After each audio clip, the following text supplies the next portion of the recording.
Assalamu alaikum students, hope you are all doing well. So today we are going to solve page number 73 of your English activity book.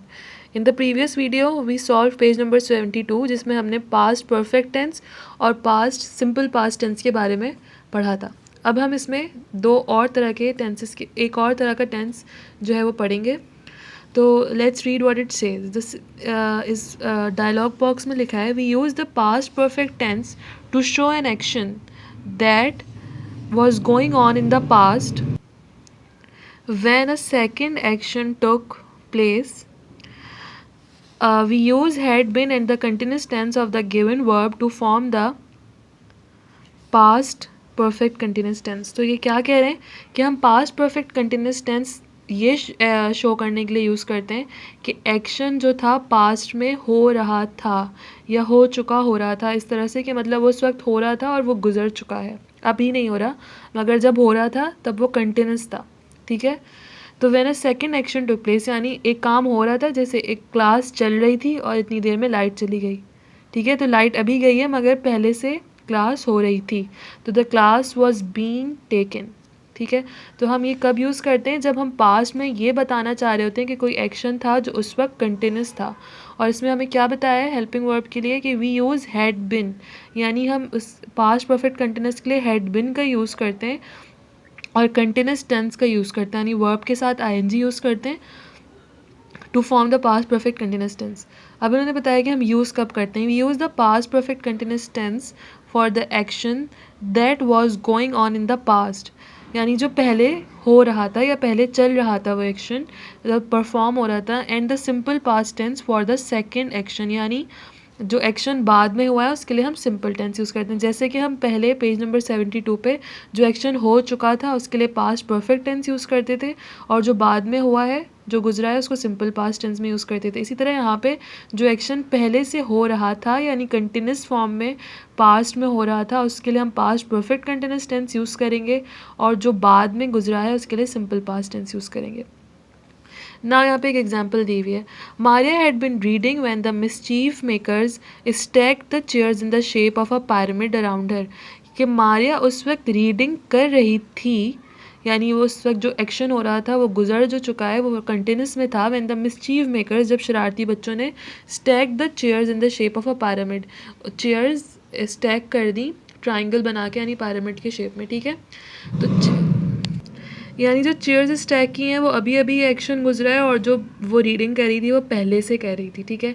I hope this is very clear.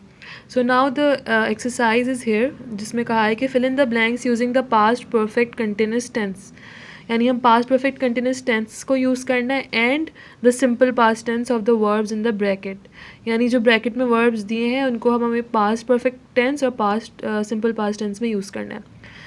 तो पहला sentence है हमारा Maria dash when her siblings dash her, यानी मारिया को उसके siblings ने तक किया जब वो पहले से रीड कर रही थी. ठीक है. तो जो काम पहले से हो रहा था उसके साथ हम क्या यूज़ करेंगे हैड, जो कि हम पास्ट परफेक्ट में भी करते थे और क्योंकि कंटिन्यूस है तो बिन, और रीडिंग यानी वर्ब के साथ आईएनजी. ये हमने पहले भी ग्रामर की वीडियो में देखा है कि जब बिन यूज़ हो जाता है तो फिर हम पास्ट फॉर्म यूज़ नहीं करते, आईएनजी यूज़ करते हैं. ठीक है. और उसके बाद हमने जो काम अभी अभी गुजरा है कि उसके सिबलिंग्स ने उसको इंटरप्ट किया तो हम इंटरप्ट के साथ पास्ट फॉर्म इंटरप्टेड यूज़ करेंगे. Now the next sentence is the boarders dash soundly when the alarm clock dash, यानी बोर्डर्स सो रहे थे पहले से जब अलार्म क्लॉक बजी. ठीक है. तो जो काम अभी हुआ है उसके लिए तो हम पास्ट पार्टिसिपल यूज़ कर लेंगे रैंग, और वो क्योंकि पहले से सो रहे थे तो हैड बिन बिन यूज़ कर लिया, पास्ट फॉर्म नहीं यूज़ होगी, स्लीपिंग हो जाएगा, वो आईएनजी यूज़ कर लेंगे. अगर यही परफेक्ट टेंस होता तो हम हैड स्लेप्ट यूज़ करते, लेकिन क्योंकि अब बिन लगा लिया तो पास्ट फॉर्म नहीं रहेगा प्लस आईएनजी हो जाएगा. The dash the children dash their homework when it dash to rain, यानी बारिश बाद में हुई और बच्चे पहले से काम कर रहे थे तो क्या होगा the children had been doing their homework when it began, began की past from began, to rain heavily. ठीक है. The boarders dash very upset because they dash for an hour for their breakfast.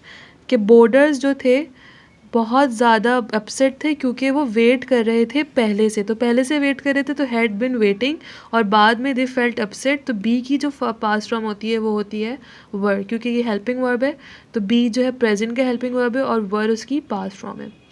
ठीक है। Mister dash at the Mr. Dash Dash Mr. Peterson Dash at the school for more than 3 years before he dashed the headmaster।